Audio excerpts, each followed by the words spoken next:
Muchas gracias, señor Carazo. Señor ministro. Gracias, señora presidenta. Creí que me iba usted a llamar el Orbán del Pisuerga también. Mire, le voy a leer el comunicado emitido por las víctimas del accidente de Adamuz de la semana pasada, ya que hablamos de negligencias. No yo, no Óscar Puente, no el ministro Puente, como dicen algunos de sus corifeos mediáticos, las víctimas del accidente de Adamuz. Que esta parte ha tenido conocimiento de que el personal encargado de gestionar las llamadas de emergencia del 061 tuvo que atender el accidente ferroviario de Adamuz con papel y lápiz debido al bloqueo del sistema informático. Los hechos ocurrieron el 18 de enero cuando el personal del Centro Coordinador de Emergencias Sanitarias tuvo que gestionar las llamadas con teléfonos particulares de gestores y sin contacto con el Centro Coordinador 112 tras volver a fallar el sistema que se utiliza habitualmente. Las fuentes próximas al dispositivo de Adamuz aseguran públicamente que los datos sobre número y estado de víctimas se fueron añadiendo después de que la Guardia Civil llegara al Albia, 43 minutos después del accidente. Que es posible que esta gravísima falta de coordinación y asistencia inmediata de los medios sanitarios haya producido presuntamente provocar más víctimas, más heridos y de mayor gravedad. Quizá si los anteriores protocolos no hubieran fallado, la magnitud de las consecuencias del siniestro hubieran sido menores. Se irritan ustedes, no son mis palabras, son las de las víctimas. Y ahora le voy a hacer yo una pregunta. ¿Cuándo va a asumir el señor Moreno Bonilla, su consejero, y el Gobierno de Andalucía la responsabilidad que le corresponde, que es ni más ni menos que dar explicaciones urgentes a las víctimas de Adamuz en relación con esta gravísima negligencia?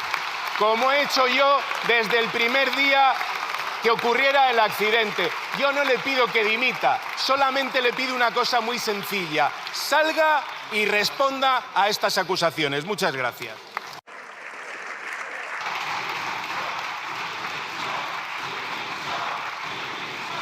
Muchas gracias. Señores diputados del Grupo Popular.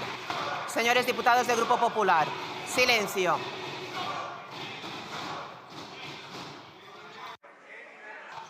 No interrumpan la sesión plenaria.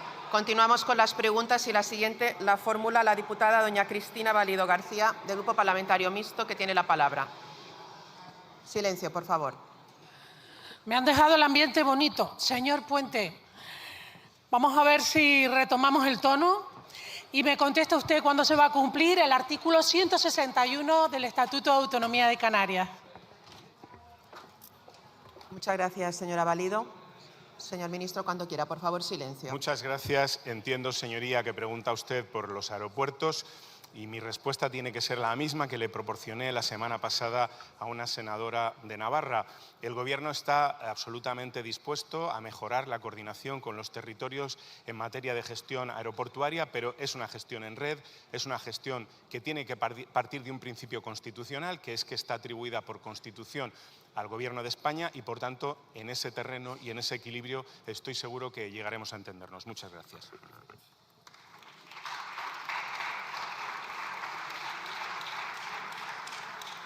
Muchas gracias, señor ministro. Señora Valido. Señor ministro, el estatuto es claro respecto al espacio de decisión, al espacio de participación que debe tener la Comunidad Autónoma Canaria. Son derechos, es ley, no es una cuestión técnica, es una cuestión política, territorial, de igualdad, de cohesión social. Señor ministro, el ministro Torres ha abierto esa posibilidad al País Vasco, también en Canarias, con una comisión bilateral que se ha reunido la semana pasada y que inicia los trabajos, pero cuando escuchamos al presidente de AENA o cuando escuchamos al secretario de Estado de Transportes ayer mismo en comisión, sus declaraciones son de rechazo absoluto a esta participación. Hablamos de los únicos aeropuertos ultraperiféricos del Estado. Hablamos de aeropuertos por el que transitan 55 millones de pasajeros año. 2.300.000 canarios no tienen otra alternativa, no tienen coche, no tienen tren, no tienen AVE para llegar al continente al que políticamente pertenecen. Hablamos de un servicio esencial, de un servicio público. Y AENA, con su presidente al frente, negado de manera rotunda a que los canarios tengamos el derecho que nos confiere nuestro estatuto, está compuesto en un 51% por el Estado, es decir, es responsabilidad del Gobierno de España, aunque tenemos la sensación de que el 49% privado tiene más peso y decide más. No puede ser, desde luego, que esta sensación de que los dividendos para los privados sean más importantes que los derechos y el servicio público a los canarios se pueda seguir permitiendo. Los aeropuertos canarios no son un negocio más. Los aeropuertos canarios, como he dicho, son los que sostienen nuestra economía y nuestra cohesión. Le pido, señor ministro, que imponga el estatuto, que imponga el servicio público a los intereses privados y que nuestros aeropuertos funcionen como tienen que funcionar. Estamos a las puertas de una huelga de controladores. Ya tenemos 4 torres privatizadas. Lo que ha hecho AENA es ir privatizando a trocitos un servicio público esencial para los canarios que nos conecta con el mundo. Evite que eso siga ocurriendo y que sea el Gobierno de... Señora Valido, será terminado. Señor ministro, cuando quiera. Muchas gracias, presidenta. Señoría, estoy muy de acuerdo con muchas de las cosas que usted ha dicho. Usted, en el fondo, cuando hace la descripción de la situación de los aeropuertos de Canarias, está describiendo una experiencia de éxito. Habla usted de 55 millones de pasajeros. Tengo que decirle que los aeropuertos españoles son los únicos de la Unión Europea que han logrado recuperar el tráfico prepandemia y crecer más de un 15%. Por tanto, funcionan muy bien. Los de Canarias también. Cuando usted describe la situación de los canarios, su extrapeninsularidad y su necesidad de conectarse con el continente a través de los aeropuertos y también entre las islas, creo que es saludable recordar que precisamente el Gobierno de España bonifica hasta un 75% el importe de los billetes de los canarios y canarias en sus necesidades de desplazamiento. Creo que esa es una cuestión que tampoco debemos olvidar. Por tanto, debemos preservar este modelo de éxito. ¿Cómo lo hacemos? Pues desde nuestro punto de vista, con la gestión, primero, que cabe con arreglo a la Constitución y con la ley y con la que se ha demostrado que es más inteligente, que es mantener el modelo en red. Sin la red, los aeropuertos españoles no tendrían el éxito que tienen. Sin la red, AENA no sería la 6ª empresa por cotización bursátil en el IBEX 35 y no sería el primer gestor aeroportuario del mundo, el que todos los países quieren que acometa la gestión de sus aeropuertos. Pero también somos conscientes de la singularidad de nuestro territorio y estamos absolutamente abiertos a mejorar las fórmulas de diálogo, de coordinación en la gestión para darle a los territorios las mejores soluciones. Y de ahí que estemos abiertos absolutamente al diálogo con las comunidades autónomas, pero sin poner en jaque, sin poner en peligro el modelo que tanto éxito nos está dando. Por tanto, le insisto, en ese camino estoy seguro de que nos podemos entender. Sentémonos, estamos abiertos al diálogo y busquemos fórmulas que, manteniendo el modelo que tenemos en red, mejoren las soluciones para los territorios por su especificidad, como es el caso de Canarias. Muchas gracias.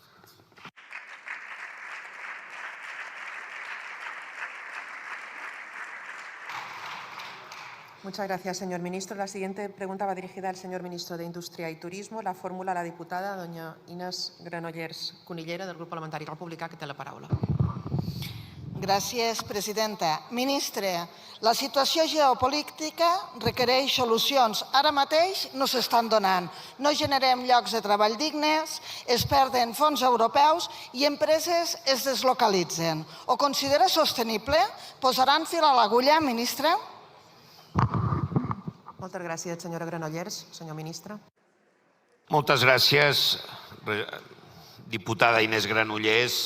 Jo li agraeixo la preocupació que sempre expressa pel sector industrial i el seu treball propositiu presidint la Comissió d'Indústria. La veritat és que Espanya està en un clar procés de reindustrialització. Aquesta és una de les raons que expliquen el fort creixement econòmic i els resultats des de tots els punts de vista que Espanya està tenint, amb un gran diferencial respecte a la resta de la Unió Europea. Per tant, estem treballant justament amb un pla estratègic que sap que nosaltres compartim, perquè necessitem més indústria, perquè vol dir més ocupació, més innovació, més exportació, millors salaris i, per tant, més qualitat social. Però, a més, en aquesta conjuntura actual que vivim, més indústria vol dir més i millor a Europa. I, per tant, el procés de reindustrialització és el que estem fent amb una política industrial que no només és sostenible, sinó que és molt desitjable i que sap que està tenint molts bons resultats. Per tant, en aquest sentit, li he de dir que nosaltres atraiem inversió, que nosaltres estem generant llocs d'ocupació industrial com no fèiem durant els últims 30 anys. Per tant, li he de dir que seguirem treballant i espero que amb el suport seu i amb el suport que jo crec que hauríem de tenir com un gran pacte de país, hauríem d'anar a l'aprovació d'una llei d'indústria que ens donés més capacitat per impulsar aquest esforç de reindustrialització. Moltes gràcies.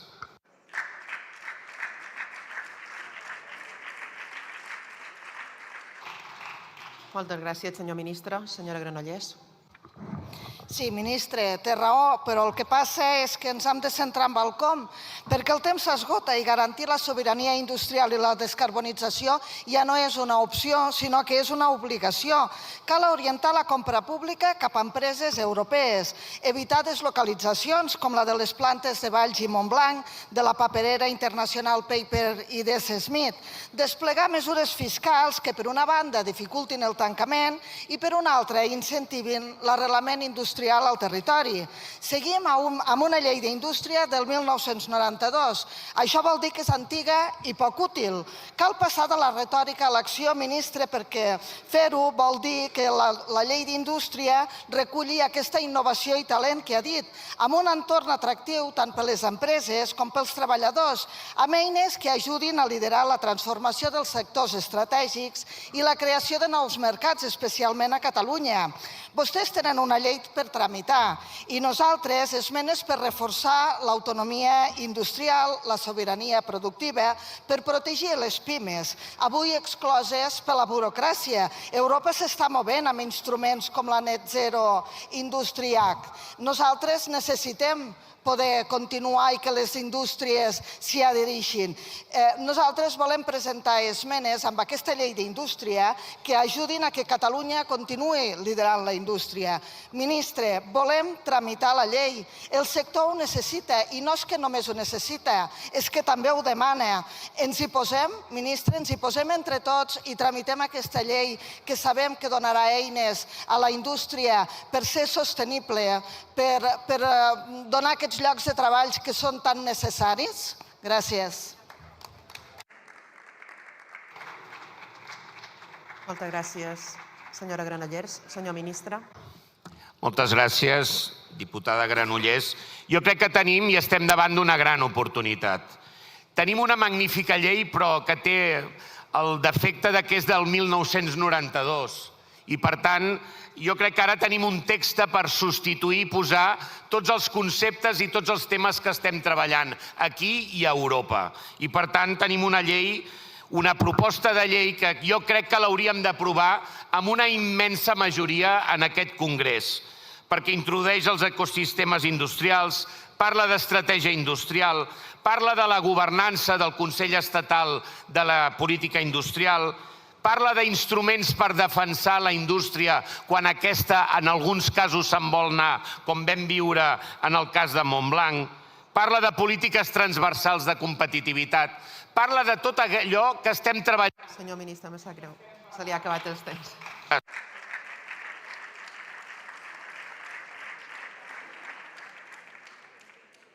Muchas gracias. La siguiente pregunta va dirigida al señor ministro de Política Territorial y Memoria Democrática. La formula el diputado don Pedro Muñoz Abrines, del Grupo Parlamentario Popular, que tiene la palabra. Señor Torres, usted mintió en las comisiones de investigación del Congreso y del Senado sobre su relación con Koldo y Aldama. Después mintió sobre la cena con José Ruz y la adjudicación a Levantina. Y ahora se ha acogido al privilegio de testificar por escrito ante el Tribunal Supremo para decir cosas con apariencia de verdad, pero evitar preguntas que pudieran poner de manifiesto sus graves incongruencias. Porque usted, señor Torres, ha vuelto a faltar a la verdad, al menos en 3 cosas. Y no lo digo yo, lo dice este informe de la UCO sobre su compra de mascarillas. Usted ha dicho que el primer contacto de su gobierno con soluciones de gestión fue con Íñigo Rotaeche. Es falso. El primer contacto y el promotor real de la compra fue Koldo García. La persona con quien su número 2, su ávalos particular, es decir, el señor Olivera, negoció las cantidades y los importes. El señor Rotaeche fue un mero ejecutor formal, páginas 13 a 16. Y usted también ha mentido cuando ha declarado que se limitaron a trasladar la oferta al servicio de contratación siguiendo el procedimiento. Pues el informe de la UCO pone de manifiesto que no se limitaron a pasar la oferta, sino que llevaba una orden implícita de compra al escrito del señor Olivera. Y hubo funcionarios como Salomé Ballesteros que se opusieron a la compra porque había stock para varios meses y el precio estaba por encima del mercado. ¿Pero qué hicieron ustedes? Apartaron a la funcionaria porque se resistía a la operación. Páginas 22 y 23. Y por eso, como reconoce por escrito otro funcionario, Sebastián Fuentes, para ejecutar la compra, ustedes se salieron del circuito, es decir, del procedimiento. Y por último, señor Torres, usted también ha faltado a la verdad en el Supremo cuando ha dicho que se limitó a hacer un seguimiento de los expedientes para garantizar la correcta tramitación administrativa. Todo lo contrario, porque usted se involucró para que la empresa de Aldama cobrase de manera privilegiada cuando el periodo medio de pago para el resto de los proveedores sanitarios era superior a los 12 meses. Y usted, tras una llamada de Koldo, favoreció que en contra del criterio del Sistema Canario de Salud, en vez de devolverse las mascarillas defectuosas, se pagasen además a precio de abril del 2020 y no a precio de noviembre, cuando el mercado estaba ya normalizado y los precios por los suelos, regalándole, por tanto, a la trama 2 millones de euros. Páginas 200 a 203. Sin usted, la trama corrupta no hubiese ganado dinero. Por eso, señor Torres, ¿cuándo va a asumir de una vez sus responsabilidades? Muchas gracias.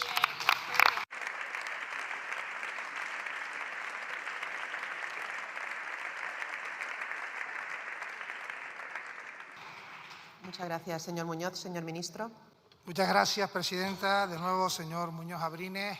Ninguna novedad. Lo que he presentado por escrito en el testificar al Supremo es exactamente lo mismo que dije en todas las sesiones del Senado, en el Congreso y aquí a las innumerables preguntas que usted me ha hecho. Lo que ocurre es que desde que usted me hizo la pregunta hoy ha habido varias novedades que vuelven a dejar en evidencia al Partido Popular y a su capacidad permanente de difamar.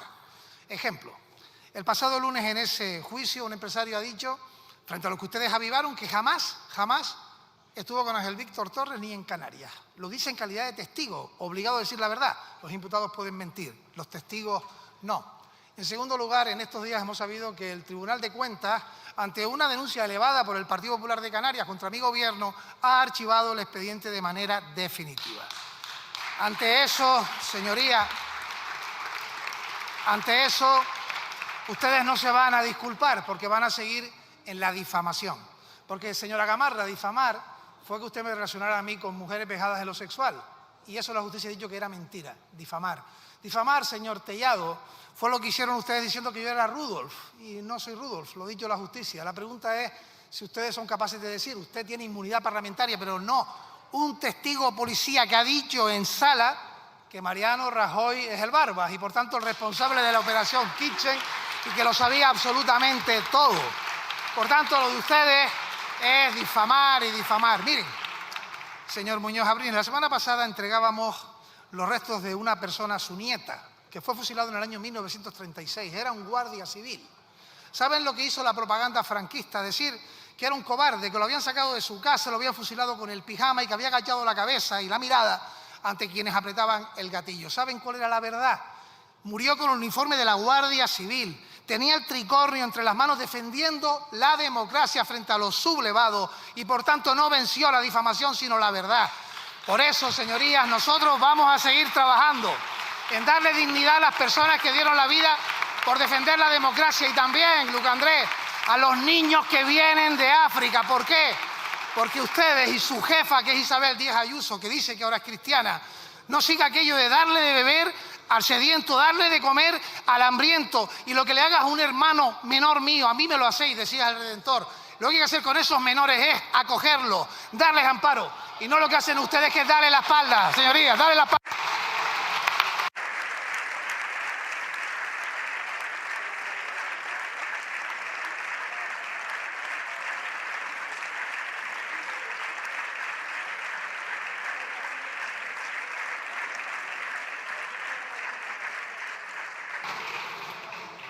Muchas gracias, señor ministro. La siguiente pregunta va dirigida a la señora ministra de Vivienda y Agenda Urbana. La formula el diputado don Sergio Sayas López, del Grupo Popular, que tiene la palabra. Cuando quiera.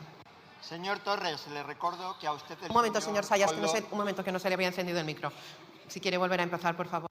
Señor Torres, le recuerdo que el señor Koldo le llamaba a usted el marqués. Señora ministra, ¿cree que sus políticas de vivienda están mejorando el estado del bienestar? Muchas gracias, señor Sayas. Señora ministra, cuando quiera. Señorías, suele usted plantearme preguntas genéricas y abusar de la frivolidad en su intervención. Por lo tanto, apelo a que concrete usted más a qué tipo de responsabilidad se está refiriendo.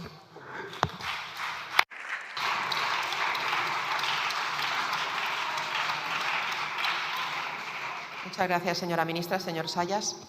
Señora ministra, mire, ustedes presumen de defensa de lo público, de la justicia social y del estado del bienestar. Pues bien, el estado del bienestar se dinamita con dos cosas. La primera con la corrupción y la segunda socavando los servicios públicos a golpe de incompetencia y de irresponsabilidad. En corrupción ustedes tienen matrícula de honor, no hay más que ver todas las tramas corruptas que ha protagonizado este gobierno. Mire, sin ir más lejos, esta semana todas las portadas de la prensa internacional, Pedro Sánchez y Begoña Gómez, no eran noticia por su no a la guerra, eran noticia por su sí a la corrupción. ¿Qué defensa de lo público puede hacer un gobierno cuyo presidente tiene a su hermano y a su mujer a punto de sentarse en el banquillo de los acusados por corrupción? ¿Qué defensa de lo público puede hacer un gobierno que tenía ministros pagando a mujeres prostituidas con dinero público? Un gobierno que tenía ministros que en lo peor de la pandemia se dedicaban a montar tramas corruptas con las mascarillas. Es que todos los españoles saben que su defensa de lo público es una estafa piramidal, pero también su defensa del estado de bienestar. Ustedes han socavado los servicios públicos a golpe de incompetencia y de irresponsabilidad. Hablemos de vivienda. Esta semana, sin ir más lejos, ustedes han aprobado la regularización masiva de inmigrantes. No sabemos cuántos son. Ustedes dicen 500.000, la Policía Nacional habla de 1.350.000.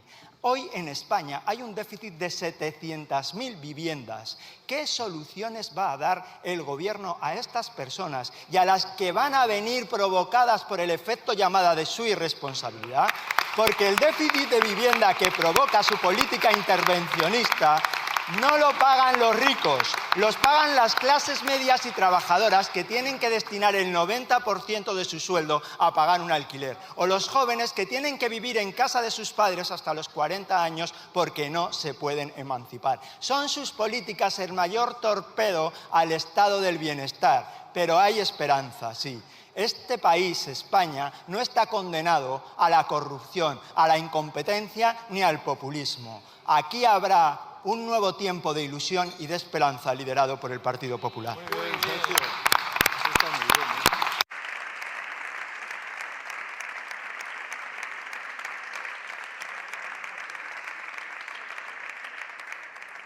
Muchas gracias, señor Sayas. Señora ministra, cuando usted quiera. Por favor, silencio. Muchas gracias, presidenta. Las generalidades y la frivolidad. Corrupción, migración. Señor Feijóo, aprovecho su presencia para que dote usted a su partido de un portavoz que sepa de vivienda, para que comprenda que en este país los empresarios de la construcción llevan tiempo reclamando al Gobierno la regularización de personas migrantes para atender la mano de obra en el sector de la construcción.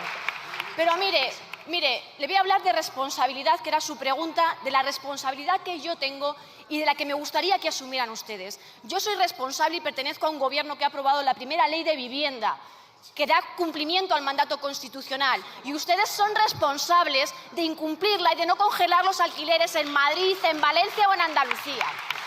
Señorías, yo soy responsable de haber multiplicado por 8 el presupuesto de vivienda, de haber gestionado los fondos de recuperación que consiguió el presidente Pedro Sánchez y de haber multiplicado por 3 el plan estatal de vivienda que aprobaremos en breve. Y ustedes no son responsables de no hacerlo con la misma determinación que lo ha hecho este gobierno. Le daré otra diferencia. Yo soy responsable de defender un parque público de vivienda permanente, con procesos transparentes y asequibilidad. Y usted es responsable de repartirse las viviendas de VPO entre los cargos públicos del Partido Popular, señorías.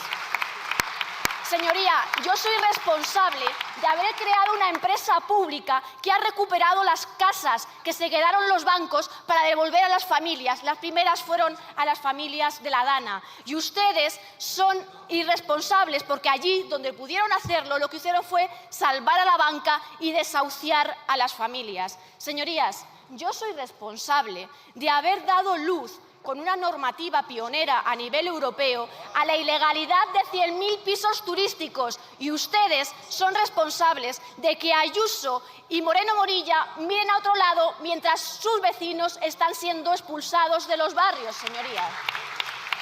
Esa es mi responsabilidad y apelo a la de su partido para que de verdad se tomen en serio la política de vivienda allí donde gobiernan y aquí que son oposición.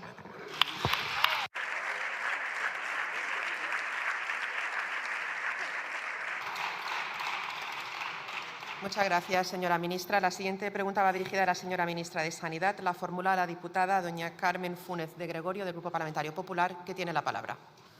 Muchas gracias, presidenta. Señora ministra, los médicos siguen en huelga, los pacientes no pueden esperar más y España necesita respuestas. 9 meses después, ni soluciones ni liderazgo. Usted creó un problema, lo ha agravado y sigue sin resolverlo. ¿Cuánto tiempo más va a alargar esta situación?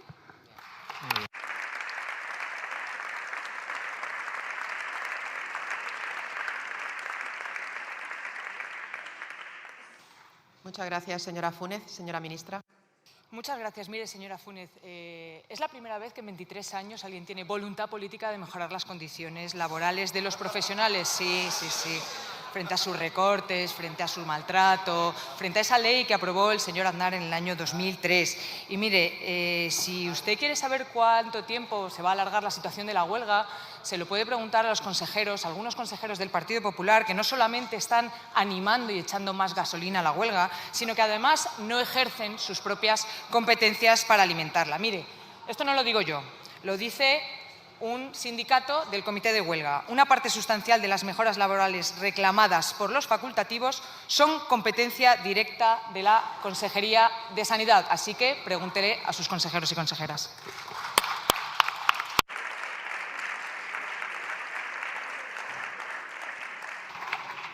Muchas gracias, señora ministra. Señora Fúnez.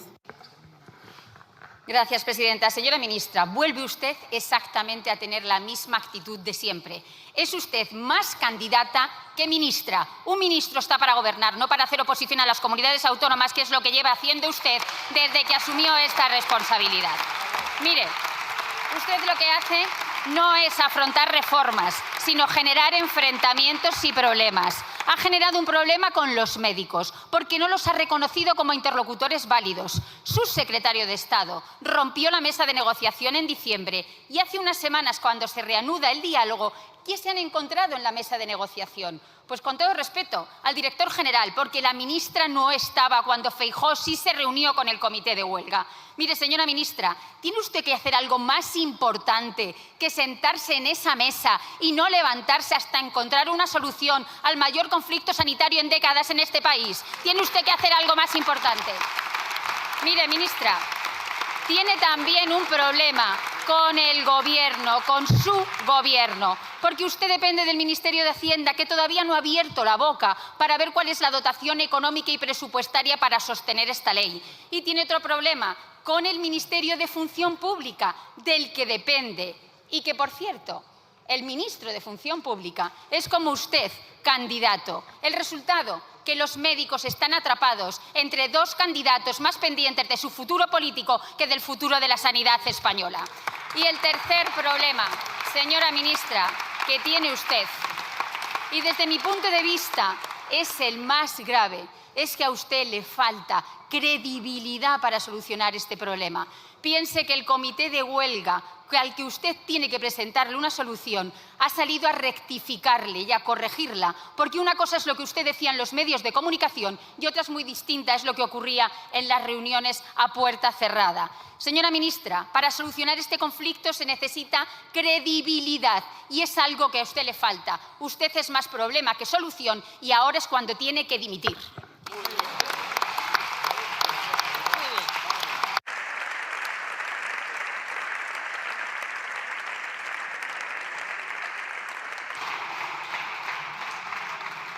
Muchas gracias, señora Funes. Señora ministra, cuando quiera. Mire, señora Funes, usted que le ha cogido carrera a esto de intentar alentar y poner gasolina en la huelga, yo se lo puedo explicar más despacio, pero es que me temo que no es un problema de la velocidad.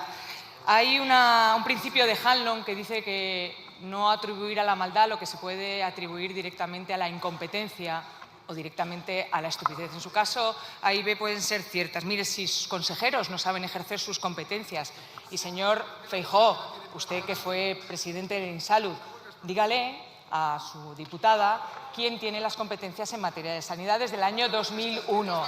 No. ¿Quién tiene las competencias en materia de sanidad? Le aliento a que también, por favor, ponga una portavoz de sanidad que esté a la altura, por favor, de la legalidad. Pero es que, claro, yo entiendo que ahora mismo ser del Partido Popular debe ser complicado. Yo se lo he dicho alguna vez. Ahora están en duelo por la caída de Orbán, su Ayuso húngaro, ese financiador de sus amigos de Vox, ese financiador también de esa purria ultra, de los hazte oír, de los ahogados cristianos. Igual en algún momento se puede callar la barra brava esta. Señores diputados, por favor, silencio. Señora ministra. Están nerviosos, están en duelo y se les nota porque efectivamente ha caído esa internacional ultra, esa internacional del odio. Y la mejor medida de que es el principio de la internacional del odio es que algunos de los miomorfos de la familia Muridae, de su partido, de su bancada, ya han saltado o están intentando saltar del barco ultra. Ya lo hizo Cayetano, lo ha dicho esta mañana Esther Muñoz. Pero no, a nosotros no nos engañas porque ustedes van de la mano de aquellos que ayer intentaron asaltar al más puro estilo 23F aquí a la presidencia de esta Cámara. Y, señoría, el mejor aval para blindar la sanidad pública es que ustedes no gobiernen. Muchas gracias.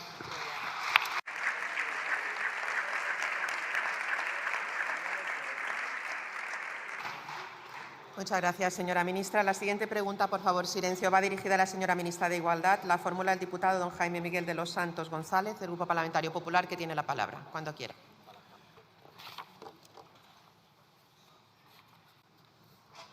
Ahora, cuando quiera. Gracias, presidenta. Señora ministra, 16 mujeres asesinadas en menos de 4 meses, 16 feminicidios y un gobierno que no hace nada para acabar con una lacra que a todos nos avergüenza. Un gobierno liderado por un machista que llegó a la cúspide del Partido Socialista gracias al negocio de la prostitución y que ejerce, entre otras, un tipo de violencia, la institucional, que no solamente impacta en las mujeres, sino que va a acabar arrastrando a todo el país, a mujeres como usted. La diferencia es que si usted está ahí es porque quiere, e incluso para asegurarse su permanencia es capaz de llamarle superhéroe al más irresponsable, al menos democrático de los presidentes que ha tenido este país. Pero no tema, no la va a echar. Es difícil encontrar a mujeres que traguen con todo, incluso con la indecencia de la gestión de Irene Montero. Hace 48 horas asesinaban a la última mujer en Córdoba y había denunciado a su agresor y tenía una orden de alejamiento que nadie se preocupó por comprobar. Y no es culpa de los cuerpos y fuerzas de seguridad del Estado, sino del ministro del Interior, que no dota de más efectivos para salvar a esas mujeres. Y no es culpa de esas jueces, es culpa de usted, que por su nefasta gestión ha conseguido que los magistrados cada vez impongan menos pulseras antimaltrato. Sí, su culpa y la del señor Marlaska, que pertenecen a un gobierno que aprisiona a los españoles cada día con más impuestos, que recauda más que nunca y no invierte ni un céntimo en la lucha contra la violencia machista, en salvar a esas mujeres. Claro, que entre mordidas y repartos de comisiones todo dinero es poco. Y mientras las asesinaban, ministra, ¿usted qué hacía? ¿Estar tranquilamente en su despacho o intentando disimular las vergüenzas del presidente del gobierno? Pues créame que es un sátrapa, lo saben hasta en China. ¿Sabe quién era una heroína de verdad? Olga Carrión, la mejor directora de igualdad que ha tenido Andalucía y de la que, desgraciadamente, usted no ha aprendido nada. Pero claro, Olga Carrión era todo corazón, fuerza, altura moral. Y de eso, en su gobierno, están bajo mínimos. Muchas gracias.